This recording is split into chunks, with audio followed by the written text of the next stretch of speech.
Good afternoon बच्चों। हम class 6 subject social science का चैप्टर पढ़ रहे हैं, व्हाट इज़ गवर्नमेंट। तो हमने इसके कुछ क्वेश्चन आंसर्स किए थे। आज हम थर्ड और फोर्थ क्वेश्चन करेंगे। क्वेश्चन थर्ड क्या, name two essential features of a democratic government.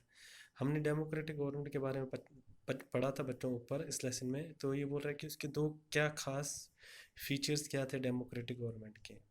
To essential features of a democratic government are as follows. दो उसके जो खास फीचर्स थे डेमोक्रेटिक गवर्नमेंट में वो क्या थे।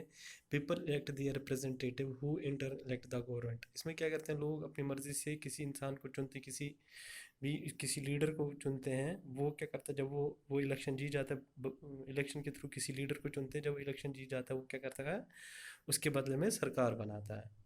और दूसरा क्या है, people get the choice of electing a new government after certain intervals. लोगों के पास इसमें चॉइस होती है कि ताकि वो नई सरकार बना पाए कुछ टाइम के बाद, कुछ इंटरवल्स के बाद। जैसे कि इंडिया में टाइम है कि 5 साल के बाद आप नई सरकार बना सकते हो। लोग क्या कर सकते हैं, इलेक्शन होते हैं 5 साल के बाद, तो उसके बाद क्या कर सकते हैं, वो नई सरकार बना सकते हैं। क्वेश्चन 4 है, what was the suffrage movement, what did it accomplish. Suffrage movement कौन क्या था और वो कैसे कंप्लीट हुआ था और वो कैसे पूरा हुआ।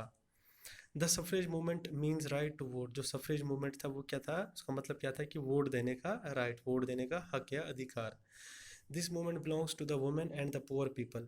ये जो मूवमेंट था, मूवमेंट को हिंदी में बोलते हैं बच्चों आंदोलन। ये जो आंदोलन था वो किन के लिए था, एक तो औरतों के लिए था और कितने गरीब लोगों के लिए। Who have to fight for the participation in government. जिन्होंने अपने हक के लिए लड़ा, या सरकार की कोई भी, अगर सरकार का कोई भी काम होता था उसमें भाग लेने के लिए उन्होंने लड़ा था, चाहे सरकारी नौकरी हो या चाहे कोई भी सरकारी स्कीम हो। ड्यूरिंग द वार, लेकिन उन दिनों क्या हुआ था, वर्ल्ड वार चल रहा था।